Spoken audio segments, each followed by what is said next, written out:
إن الحمد لله نحمده ونستعينه ونستغفره ونعوذ بالله من شرور أنفسنا ومن سيئات أعمالنا من يهده الله فلا مضل له ومن يضلل فلا هادي له وأشهد أن لا إله إلا الله وحده لا شريك له وأشهد أن محمدا عبده ورسوله أما بعد فإن أحسن الكلام كلام الله وخير الهدى هدى محمد صلى الله عليه وسلم وإن شر الأمور محدثاتها وكل محدثة بدعة وكل بدعة ضلالة وكل ضلالة في النار.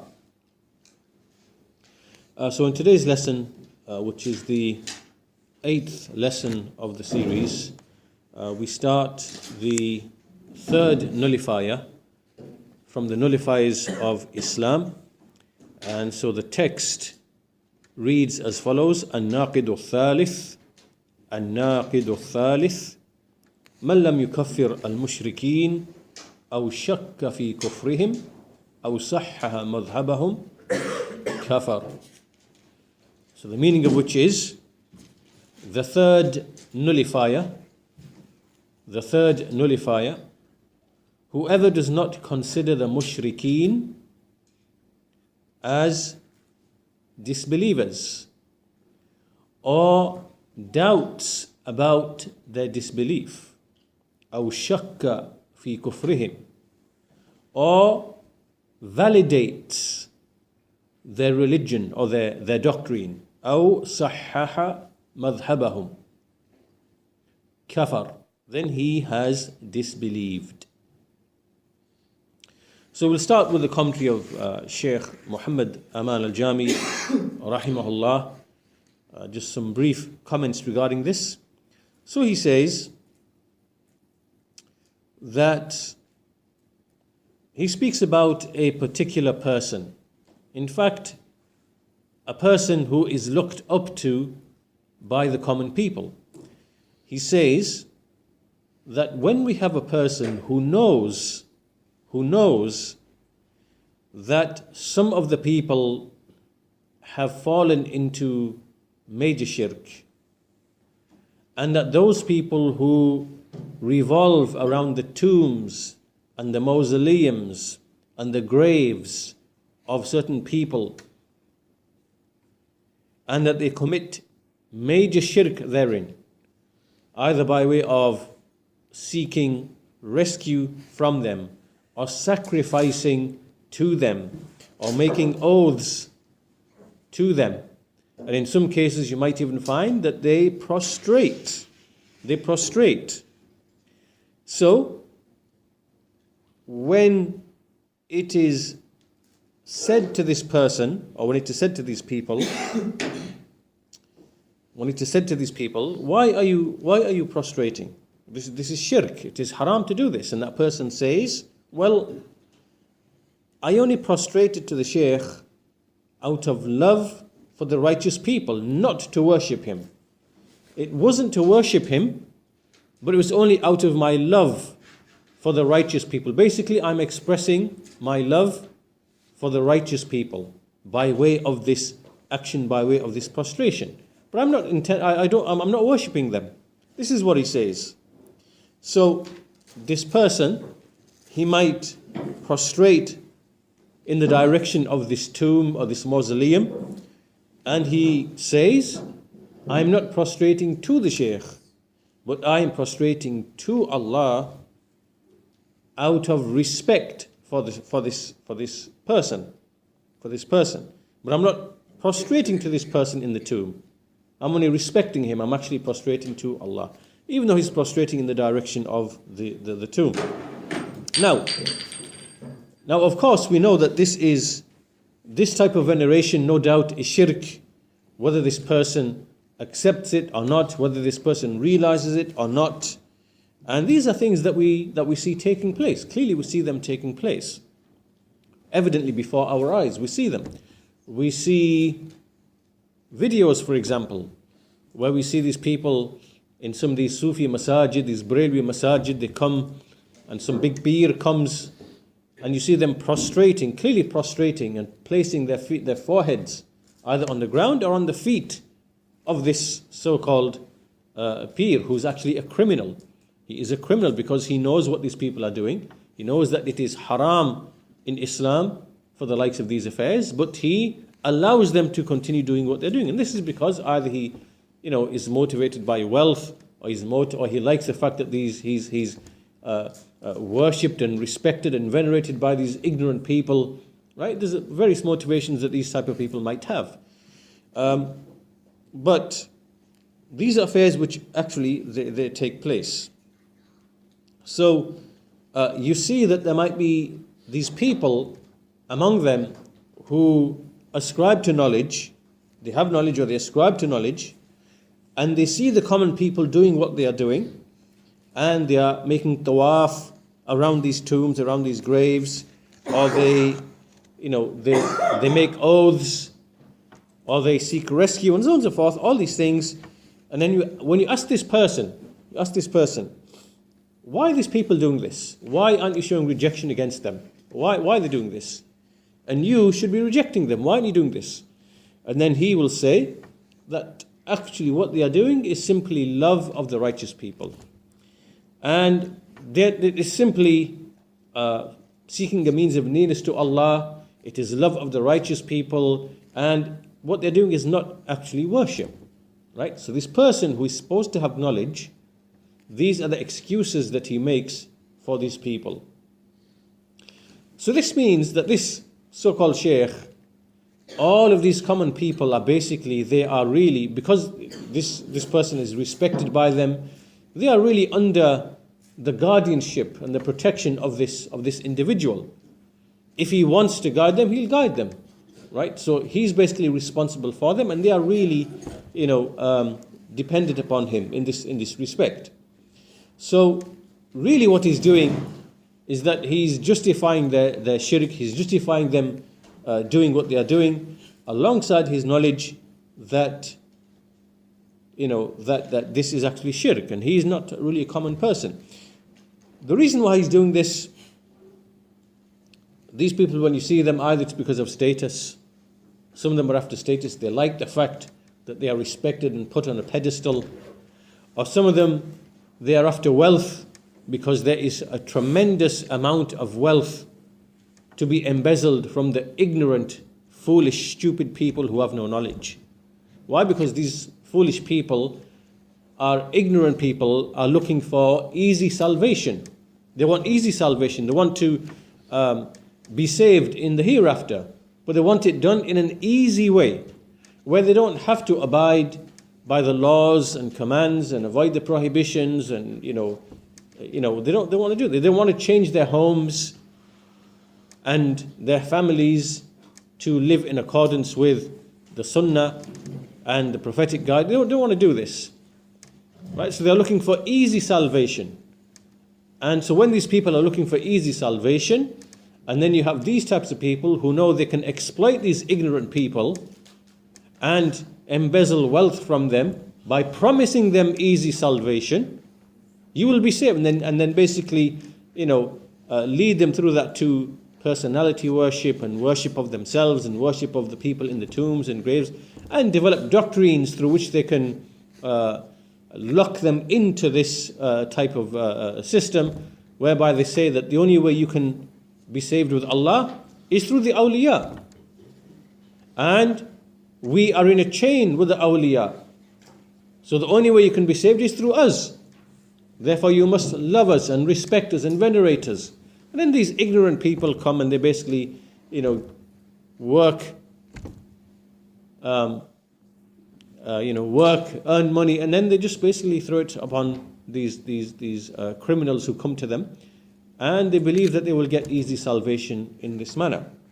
And so these people who manipulate them, either they are motivated by status, or they are motivated by wealth.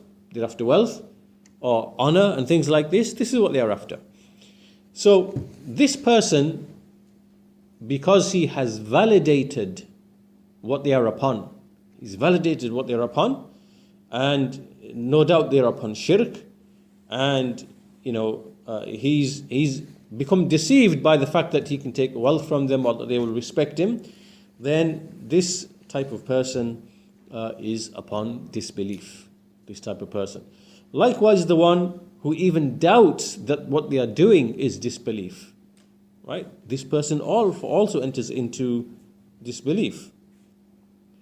So, this is what Shaykh Muhammad Aman al-Jami, rahimahullah, the brief comments that he mentioned.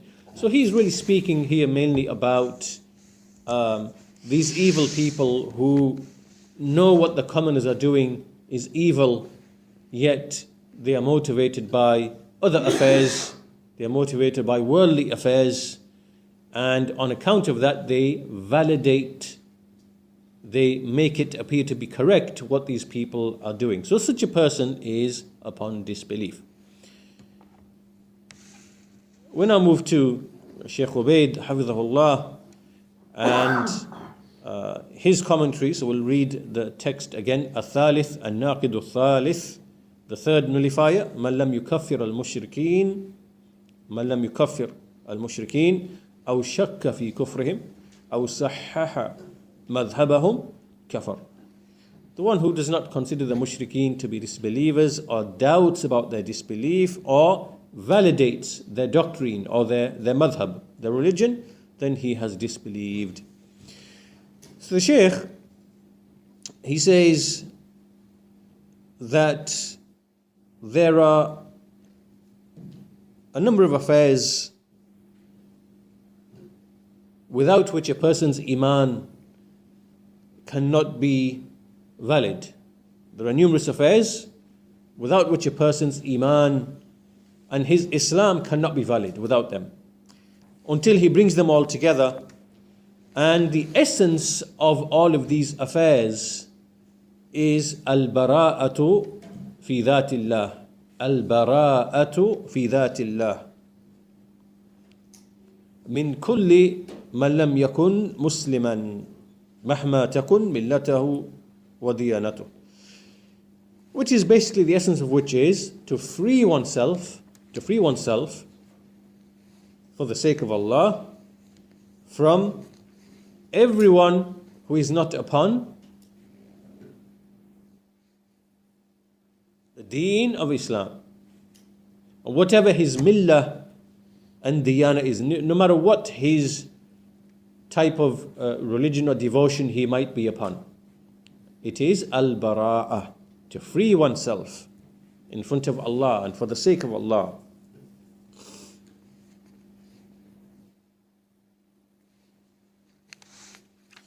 So now there are basically three approaches and three positions that can be taken in relation to this specific issue, which is the issue of al-bara'ah, which is freeing oneself and declaring oneself innocent from any millah which is other than the millah of Islam and the people upon it.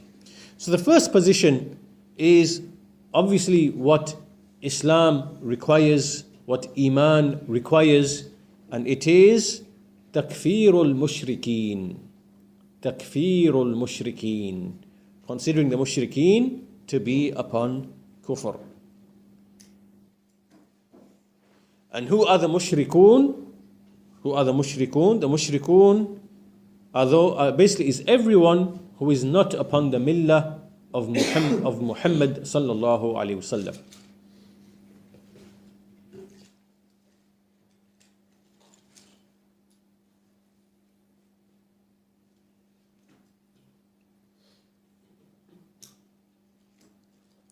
Now there are two groups of people. There are two groups of people with respect to the messengers. The first group is what we call Ummatul Ijaba. Ummatul Ijaba. This is the nation which has responded to the messenger. They've believed in the messenger, and so now they take commands and prohibitions from the messenger. This is what we call Ummatul Ijaba. The nation of, which has made acceptance, right, which has responded to the messengers.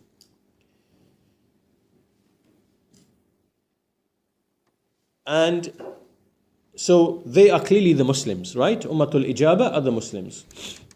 And then we have Ummatul Da'wah. Ummatul Da'wah. And Ummatul Da'wah is the nation to whom the call of Islam is made, who are basically invited to Islam. And these people are of two categories. There are two categories from Ummatul Da'wah. And they are, first of all, the first category is he who is a mushrik. He who is a mushrik.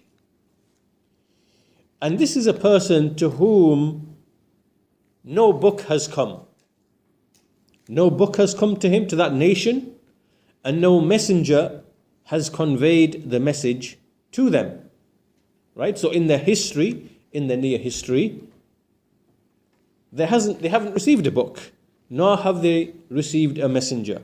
So for example, the fire worshippers, the Magians, who are from the Persians, right? They don't have a book, and they didn't have a messenger.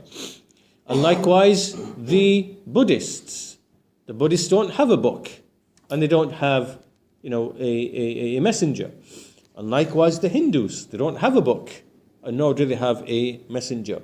They're upon shirk. And we find amongst them there is no trace or no existence of any trace of a book or a messenger. Where we can clearly see that there are, a call to the worship of Allah and belief in the messengers and belief in the angels, things like this, the foundations of Iman. There's no trace of that remaining with them in their near history. So that is the mushrik. And as for the second type, which enters into Ummatul Da'wah, that is what we call the milli. The milli. We have the mushrik and the milli. Milli basically means one who has a millah. He's upon a religion. Meaning a religion, a deen, the deen of Islam, which came from Allah Azza wa Jal. However, he basically engaged in actions and practices, right, which then put him alongside the mushrikun. Right? So, received guidance, was upon a millah, but then deviated and swerved and engaged in actions, fell into actions, which basically put him alongside the mushrikun. And they are the Yahud and the Nasara. Yahud and the Nasara. And they are the Jews and the Christians. Now, they are called milliyun, or a milli, meaning a person who is upon a deen, upon a religion.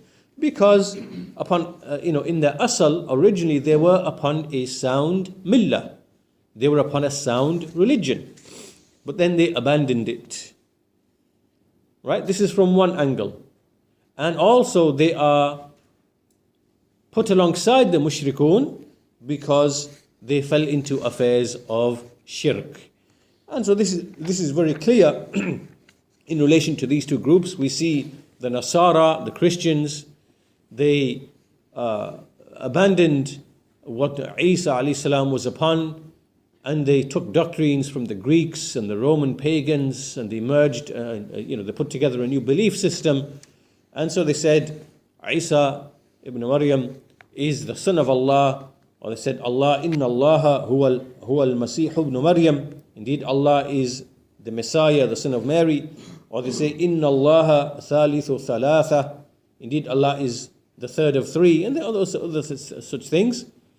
Then this is clear shirk. This is clear, evident shirk. They abandoned the millah of Isa alayhi salam. Likewise, the Yahud. Among them, they fell into disbelief. They entered into magic and astrology, and they rejected the messengers, and they were influenced by the shirk of the nations from the Egyptians or the Persians and the various nations which they were hosted under or were held in captivity under. Right? They adopted their beliefs and practices, and they entered into shirk and entered into magic, sihr, and so on and so forth. And so also they left the millah of Musa alayhi salam, which was tawheed, which was founded upon Tawheed. Likewise, they said, the Yahud and the Nasara, they said, نحن أبناء الله وأحباؤه.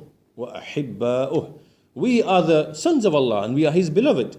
So they made all these claims. However, they are in reality upon shirk and they are mushrikun.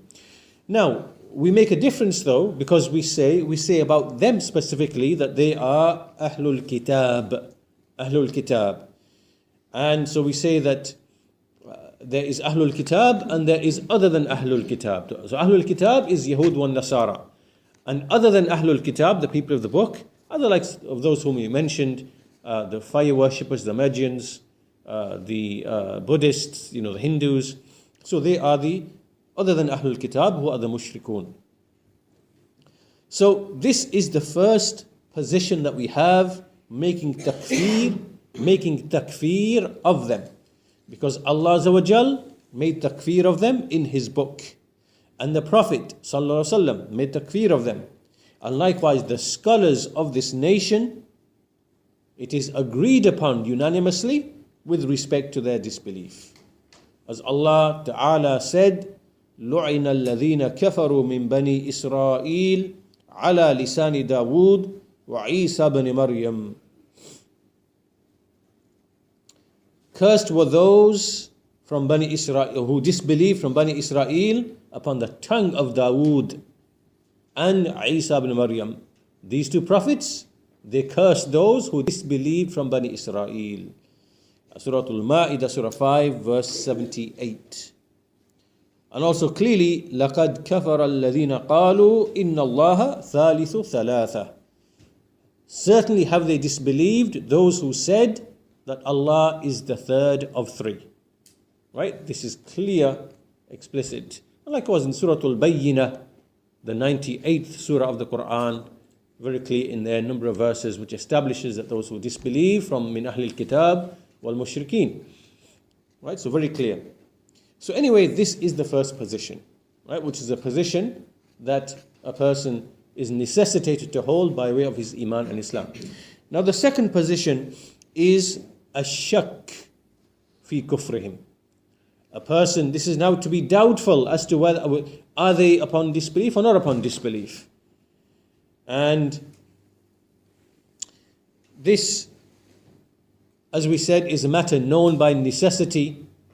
That they are upon disbelief is a matter known by necessity from the religion, because the texts are very, very clear and explicit, and it is known by all of the intelligent of the Muslimin, from the scholars of the Muslimin, and until even the non-religious, even those who are sinful and non-religious, even they know. You see, the most sinful of people, but they have, Islam and Iman with them.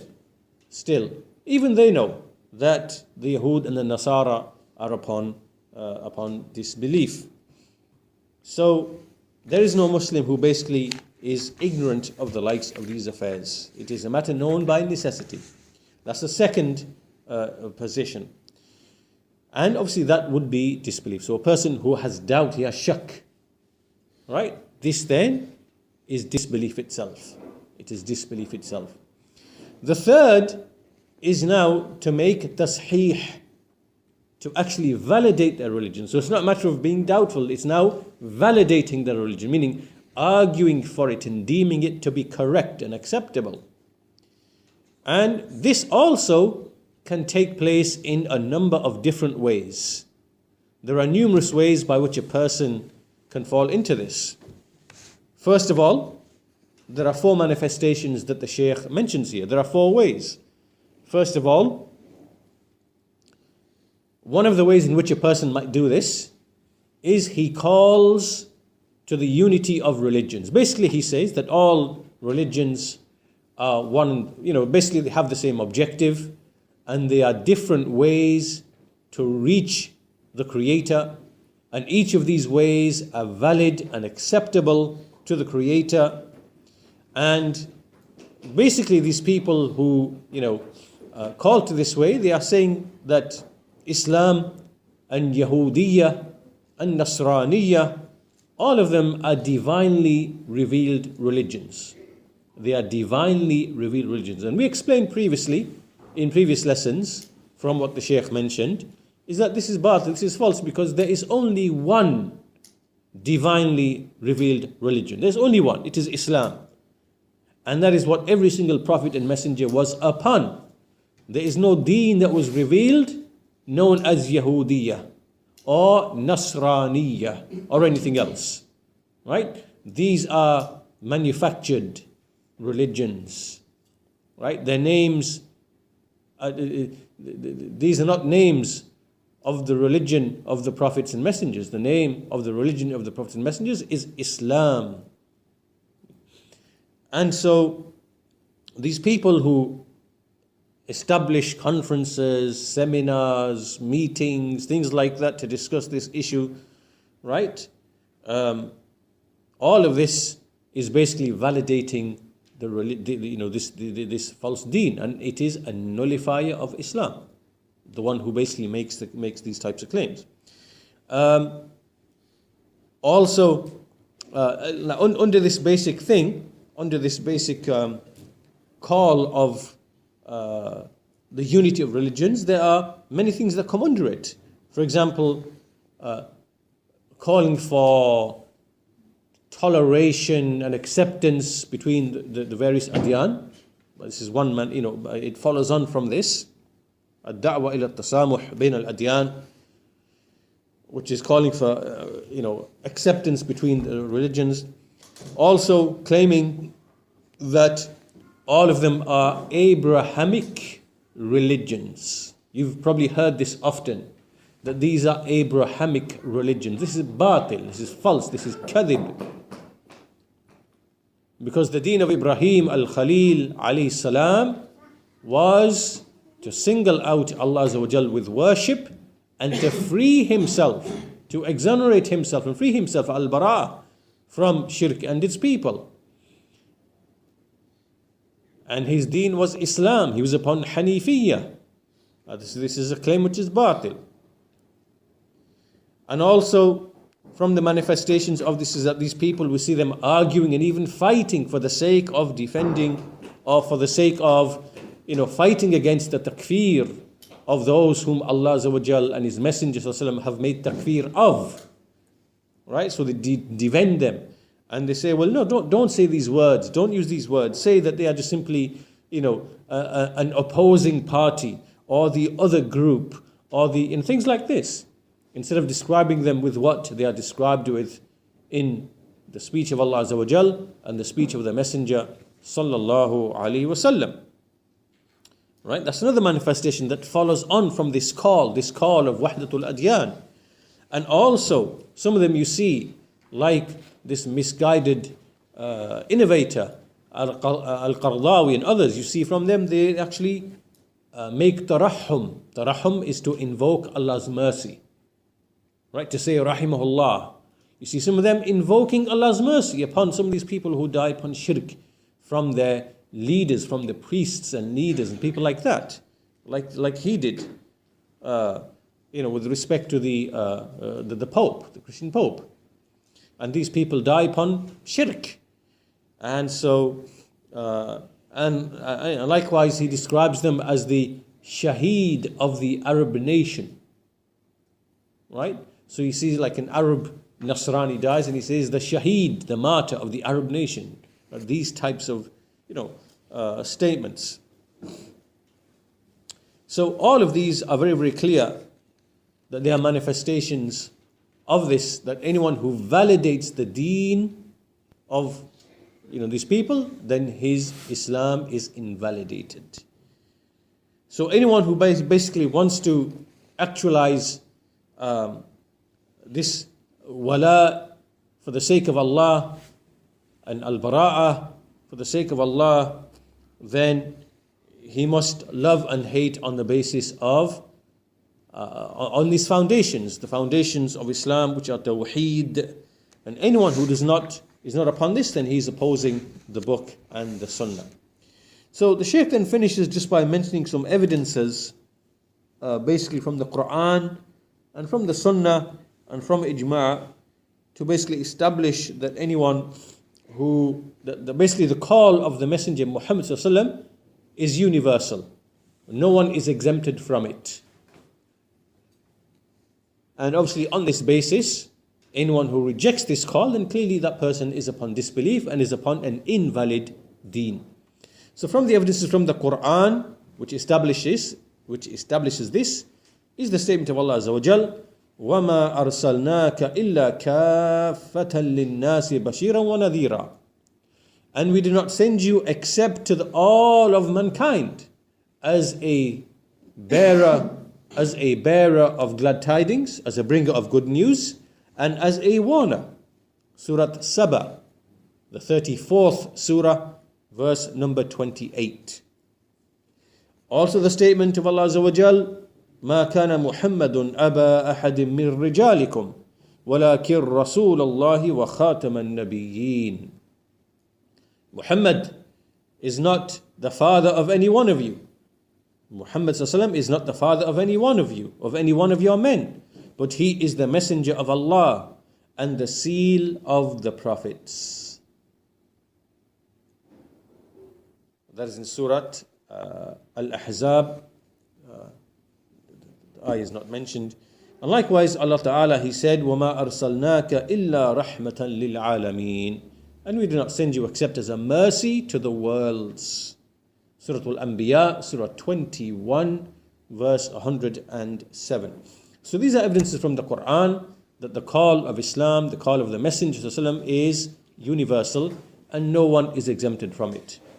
And from the Sunnah is the statement of the Messenger of Allah, the Messenger of Allah ﷺ, وَكَانَ النَّبِيُّ يُبْعَثُ إِلَىٰ قَوْمِهِ خَاصَةً وَبُعِثْتُ إِلَى النَّاسِ عَامَةً. A prophet used to be sent to his people specifically, but I was sent to all of mankind generally, to all of the people generally. And so this hadith is reported by al-Bukhari. And likewise, Imam Muslim in his Sahih. And the second hadith is the statement of the Messenger of Allah sallallahu alaihi wasallam, وَالَّذِي نَفْسِ بِيَدِهِ لَا يَسْمَعُ بِي مِنْ هَذِهِ الْأُمَّةِ يَهُودِيٌّ وَلَا نَصْرَانِيٌّ ثُمَّ يَمُوتُ وَلَمْ يُؤْمِنْ بِالَّذِي جِئْتُ بِهِ إِلَّا أَدْخَلَهُ اللَّهُ النَّارِ. By him in whose hand is my soul, no one from this nation hears of me, of any Yahudi or Nasrani, any Jew or Christian, and then he dies without believing in me, except that Allah will enter him into the fire. And that is reported by Muslim in his Sahih. And finally, the ijma', we know the consensus is established on this matter, and we've already mentioned, that was alluded to earlier on. So this is the end of our discussion of this third nullifier of al-Islam, which is basically doubting the disbelief of those people who are upon other than Islam, and trying and basically validating their religion, or having any doubting or not believing in the disbelief that they are actually upon disbelief. So this leads now, then we'll move swiftly on to the fourth Naqd. We'll basically read the text, and we'll make a start with the statement of Shaykh Muhammad Aman al-Jami rahimahullah. And so al-Naqid al-Rabi', the fourth Naqid, the fourth invalidator or nullifier, man i'taqada anna ghayra hadi an-nabiy sallallahu alayhi wa sallam akmalu min hadihi wa anna hukma ghayrihi ahsanu min hukmihi kalladhina yufaddiluna hukma at-tawaghit ala hukmihi fahuwa kafir. Whoever believes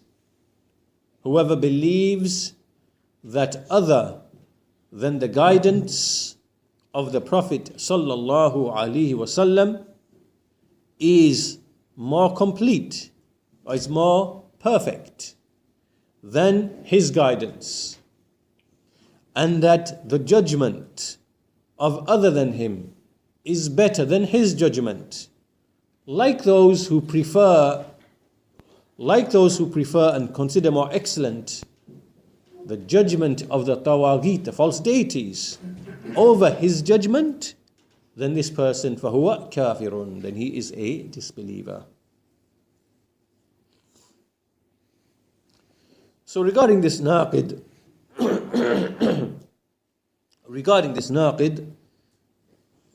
then the Shaykh says,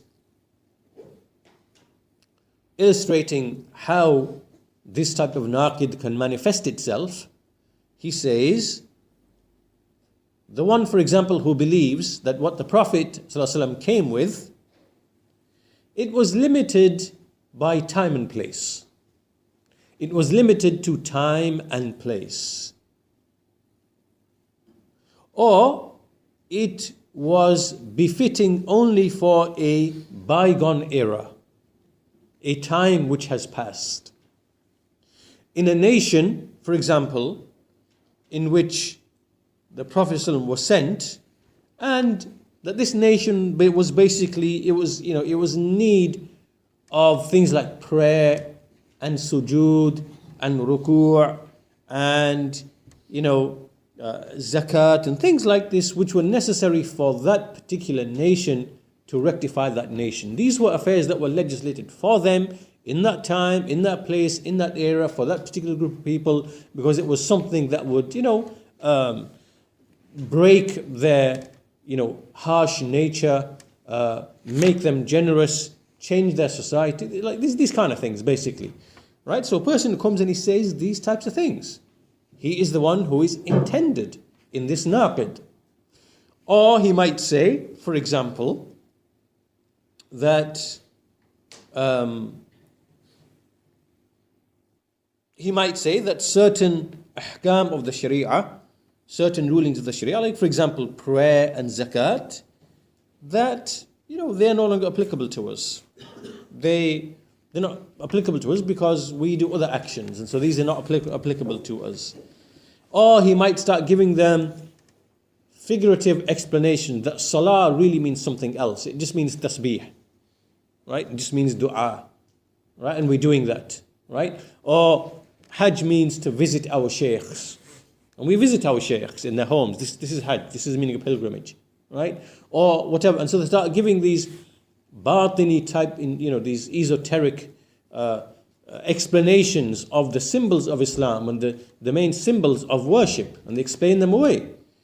And he believes that the Islam which the Messenger came with, that has already ended. It ended with the time of the companions, with the time of the generations which have gone past. And as for now, then because of progress, civilization, industry, technology, things like that, the whole thing is changed, and those ibadat, those prohibitions are no longer applicable.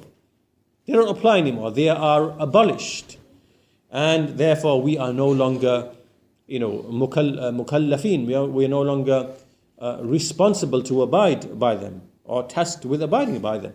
Such a person is a kafir, kufran bawahan, manifest open disbelief. And by agreement of those people of knowledge whose agreement is considered. So that's another manifestation that the Shaykh gives. And likewise, another manifestation are those who, for example, they take from the ahkam, al-ahkam al-wad'iyya, from the secular qawaneen, from the laws which are secular laws, and they prefer them over and above the laws of Islam. And it might be, for example, the customs of a group of people, or the customs of a nation, or the habits of a nation. So they take them and they follow them, they prefer them, and they prefer them over what the Messenger of Allah came with. Then likewise, these people they have also invalidated their Islam, because anyone who makes tafdeel, as per this Naqd, who makes tafdeel, prefers, considers more excellent the hukum of anyone upon the hukum of Allah and His Messenger, and upon what the Messenger came with, then this is person فَهُوَ كَافِرٌ بِالْإِجْمَاعِ. By unanimous consensus, this person is upon disbelief. And the Shaykh then gives different manifestations of this. So this can take place, for example, by way of those, many of these people who enter into politics, and in politics where they legislate, by way of the parliaments, and they legislate affairs, either because they consider these affairs to be better and superior than what Islam came with, or they might not hold that they are better or superior, but they simply believe it is permissible to do so, even though it's not. In either of these two situations, then this is also an invalidator of Islam. And you see many of these people, the Shaykh says that it makes no difference whether they bring these qawaneen from themselves, so they devise them from themselves, and then they might use the argument, no, we're not bringing foreign qawaneen, we're not bringing secular qawaneen, they're not from foreign sources. Right? It makes no difference whether they bring them from themselves, right, enact them from themselves, or whether they import them from outside. It's the same thing. It's exactly the same thing, right? Whether they say that these laws are better, or whether they say it is simply permissible to do so, right? In either of these two situations as well, then all of that is a naqid from the Nawaqid of Islam, whether they brought them from themselves or whether they imported them from outside. And so here clearly said, كَالَّذِينَ يُفَضِّلُونَ حُكْمَ التَّوَاغِيتِ عَلَى حُكْمِهِ فَهُوَ كَافِرٌ. So as for Tawaghit, then we covered this previously. Tawaghut is that with respect to the limit has been exceeded. Anything in which the limit has been exceeded in terms of, with respect to worship, or with respect to following them, or with respect to obeying them. Worship, obedience, and following, where the limits are exceeded, in relation to that thing, in relation to these three affairs. So for a servant, the Shaykh finishes his commentary by simply saying that upon a servant, that he should not worship except his Lord and his Creator. He should not follow except the Shara' of Allah Azza wa Jal, the Shara' of Allah Azza wa Jal, the legislation of Allah Azza wa Jal. And anyone who basically exceeds this had, either by worship or ittiba', by way of ibadah, or ittiba' or ta'ah, in any of these ways, then this person, then he has, fallen into following the tawaghit. And so this word tawaghit is from tughyan, which means to exceed the limits, And this is not permissible. It is from the Nawaqid of Islam, as the Shaykh says, وَهُوَ مِن نَوَاقِدِ الْإِسْلَامِ. So this is the essence of what the Shaykh has said here.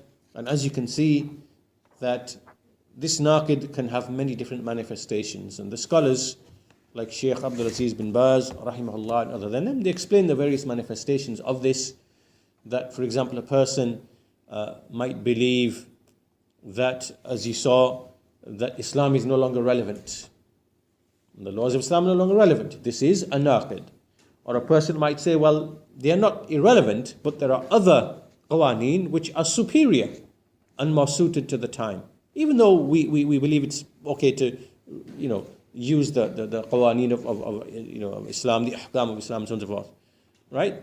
This person has made tafdeel, and this is a naqid of Islam. Or a person might say, well, no, they are no longer applicable to us, and they're for a bygone era, and they are backward, or things like this. This is clearly a naqid from the Nawaqid of Islam. Or a person might say, no, I don't say that they are inferior and that they are abolished and that they whatever else. I don't say any of that. But I'm just saying that it's okay for us to, rule by way of these qawaneen. That is permissible. That's all I'm saying. This one too, when he says it is jaiz, right, it is lawful. This person too, it's naqid from the Nawaqid of Islam, right? So all these are various manifestations, and you see that the scholars of Islam, they have explained and expounded upon this issue in a bit more detail. So that is the statement of Shaykh Muhammad Aman al-Jami, rahimahullah. And what we'll do is we'll conclude our lesson at this point, and in the next lesson, we'll try to cover Shaykh Ubaid's explanation of this naqid as a whole, inshallah ta'ala, because that will take roughly about a lesson. So with that, we'll conclude our lesson there today. Walhamdulillahi Rabbil Alameen. Wa sallallahu ala nabina Muhammad wa ala alihi wa sahbihi ajma'in.